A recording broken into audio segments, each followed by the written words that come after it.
Continuamos con este análisis, ¿no? Vimos la primera consecuencia o el primer punto de este análisis, que es el desfasaje. El segundo punto del análisis va a ser el siguiente. Phi de t, la función phi de t nos queda igual a raíz de 2 por b eficaz por n sobre omega seno de omega t. Raíz de 2 b eficaz sobre n por omega por seno de omega t. Esto, phi de t, es phi máximo por seno de omega t. Entonces, phi máximo es este valor, esta expresión que tenemos acá multiplicando al seno de omega t. Todo esto es phi máximo. Por lo tanto, phi máximo va a ser igual a raíz de 2 b eficaz sobre n por omega. Ahora nosotros sabemos que omega es 2pi por f, entonces reemplazamos acá omega por 2pi por f y nos va a quedar phi máximo es igual a raíz de 2 sobre 2pi, estoy separando acá, multiplicado por b eficaz sobre n. Si yo hago la cuenta, si yo hago n por f, perdón. Si yo hago la cuenta acá, 2pi, ¿no? Dividido raíz de 2 nos queda 4,44, ¿no? Este raíz de 2 que tengo en el numerador del numerador lo paso al denominador del denominador. Por lo tanto, nos queda una relación que es phi máximo es igual a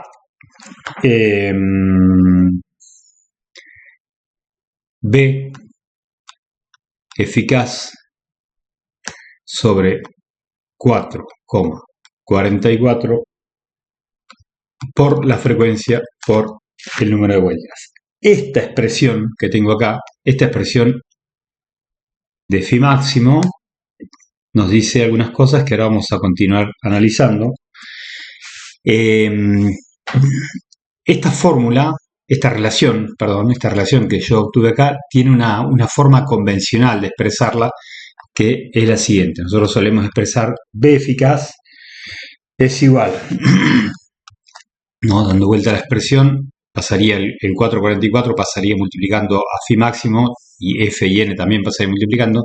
Entonces la expresión habitual, convencional que vamos a ver habitualmente es 4,44 por la frecuencia por el número de vueltas por el valor de phi máximo. Entonces, en cualquier lugar que ustedes vean esta relación de 4,44 que aparece bastante en la bibliografía, esa expresión se deriva de este análisis que hemos hecho para el circuito en corriente alterna. Entonces, esto voy a escribir acá, expresión convencional. A ver, expresión convencional. Perdón. Bueno, algunos comentarios respecto a esto. Tengo esta expresión. En esta expresión yo puedo ver que el valor de campo magnético queda automáticamente definido por dos parámetros. ¿Cuáles serían esos parámetros? La tensión eficaz que estoy aplicando y la frecuencia de esa tensión eficaz. N, el número de vueltas, sería una característica de la bobina, no lo consideraríamos como parámetro, no es algo que pueda variar, pero sí puede variar la tensión eficaz que yo le aplico a mi circuito magnético y puede variar la frecuencia que yo le aplico a mi circuito magnético, ¿no? Entonces tengo supónganse un bobinado el primario de un transformador, tema que vamos a ver más adelante, al cual yo le puedo aplicar 220 o 110 voltios y a la vez le puedo aplicar 50 o 60 hercios. Entonces, como dije, phi máximo, el valor de phi máximo queda definido por la tensión eficaz y por la frecuencia. Eso es la primera conclusión. Bueno, y a partir de ahí, ¿qué podemos decir? Entonces nosotros estamos diciendo que phi es igual a una función de la frecuencia que estoy aplicando y de la tensión eficaz. Bien, por otro lado, hacemos el análisis de este circuito con la ley de Hopkinson. Ley de Hopkinson. Ley de Hopkinson para circuitos magnéticos, que es la ley de Ohm para circuitos magnéticos, ¿no? ¿Qué nos dice? Phi es igual a fuerza magnetomotriz sobre la reluctancia del circuito. Por lo tanto, puedo escribir fuerza magnetomotriz es igual a phi por la reluctancia. Por otro lado, la fuerza magnetomotriz va a ser igual a N por la I eficaz. N por I eficaz va a ser igual a phi máximo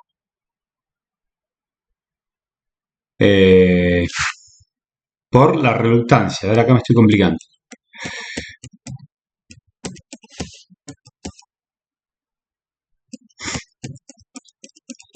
Me estoy complicando. Vamos a poner N por I es igual a phi por R. No me voy a complicar si son valores eficaces o máximos. Entonces, ¿qué es lo que pasa? Para un valor dado, un valor de tensión eficaz y dado un valor de frecuencia, nos queda definido phi máximo. Queda definido phi máximo. Y este valor de phi máximo no va a variar, porque el valor de phi máximo depende de la tensión eficaz, de la frecuencia y del número de vueltas, ¿correcto? Entonces, para una bobina determinada, aplico tensión con una determinada frecuencia y me queda ya automáticamente definido el valor de phi máximo. ¿Qué pasa si aumenta, ¿no? Acá en la ley de Hopkinson, si aumenta R, si aumenta la reluctancia del circuito? La ecuación se tiene que seguir cumpliendo. ¿Está bien? Si aumenta la reluctancia del circuito, entonces esta ecuación se tiene que seguir cumpliendo. Pero N es constante, no varía. Phi es constante, no varía. Por lo tanto, si aumenta la reluctancia del circuito, lo único que puede suceder para que se siga manteniendo la ecuación es que que se incremente la corriente. ¿Está bien? Entonces, si aumenta R, entonces aumenta I. Aumenta I de T, obviamente va a aumentar el valor máximo, el valor eficaz de I de T. Esto tiene consecuencias graves para nosotros, porque si aumenta la corriente, puede exceder los límites para los cuales el circuito está diseñado, el circuito eléctrico. Entonces, ustedes habrán resuelto ya ejercicios en electrotecnia con reluctancias, ¿no? Y habrán visto también que en el caso de que se genera una pequeña ranura en el circuito, una ranura de aire, la reluctancia aumenta muchísimo. Entonces, ¿cuáles son los casos en los que tenemos casos típicos en los que aumenta IDT? ¿Cuáles son los casos típicos en los que aumenta la corriente y aumenta mucho? Un caso es el de un contactor en arranque. También cuando tenemos los contactores en arranque, el contactor en arranque, cuando el contactor está arrancando, hay una separación, una ranura de varios milímetros entre la parte fija y la parte móvil del núcleo magnético. Si por algún motivo sucediera que el contactor se ensució, le quedó una partícula, una piedrita, alguna basura que ingresó del exterior, aunque no genere más que una ranura permanente de medio milímetro, de 1 milímetro, la reluctancia del circuito va a aumentar y va a aumentar mucho, va a aumentar desproporcionadamente. Ese aumento de la reluctancia del circuito nos va a dar lugar a un aumento de la corriente, por lo tanto es muy probable que el contactor en cuestión de pocos segundos se queme. ¿Cuál sería otra circunstancia en la que aumenta enormemente el valor de flujo de campo magnético, que en este caso está relacionado con lo que vimos recién, pero no sería un caso de aumento de la reluctancia, sino sería un caso en que esta ecuación que tengo acá varía? ¿Por qué? Porque yo tengo, dijimos, N por I es igual a phi por R, pero a la vez phi es función de la frecuencia y del valor eficaz. Otro caso en el que, bueno, R se podría mantener constante, pero aumentaría phi, sería el caso en el que yo tengo una máquina que es de 220 y la conecto a 380. En ese caso, la reluctancia se va a mantener, va a variar en realidad porque al variar el valor de phi va a variar B, va a variar H, va a haber una pequeña variación, pero sobre todo lo que va a aumentar es el valor de phi. Al aumentar el valor de phi, N se mantiene constante, por lo tanto tiene que aumentar el valor de corriente. El valor de corriente no va a aumentar en forma tan rápida como en el caso de que se nos genere una ranura de aire en un circuito, pero también en este caso es muy probable que la máquina se dañe. Si no es en forma instantánea, que probablemente no lo sea, va a ser al cabo de algunos segundos, ¿no?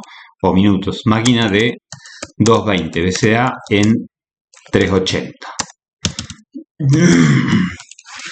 Y después vamos a ver que en realidad el daño de la máquina se produce a la aislación y probablemente la máquina siga funcionando, pero ya su vida útil quede limitada. Y un tercer caso es el motor sin rotor. ¿No? Por ejemplo, yo estoy haciendo el rebobinado de un motor, desarmé todo el motor, lo limpié, lo hice arenar, saqué todo el bobinado del estator, hice el rebobinado nuevo y antes de montar el rotor, antes de montar todo el motor completo, que esto lo vamos a ver más adelante, por algún motivo se me ocurre decir, bueno, listo, estoy emocionado, quiero probar cómo funciona el devanado que acabo de ejecutar y alimento mi motor en corriente alterna con la tensión nominal, y como no tenemos el rotor, hay una parte enorme del núcleo magnético que tendría que estar conformado por el núcleo, por el rotor del motor, que es de acero de silicio en parte, y en este caso tenemos solamente aire y por lo tanto la redundancia del motor aumenta en millones de veces, con lo cual el motor se quema automáticamente. Bueno, estos serían los tres casos que vamos a analizar. Lo de las características constructivas del motor lo vamos a ver más adelante, pero bueno, esto es a modo de adelanto. Bueno, acá terminamos entonces la parte 2 del video y siguen otros videos a continuación de este.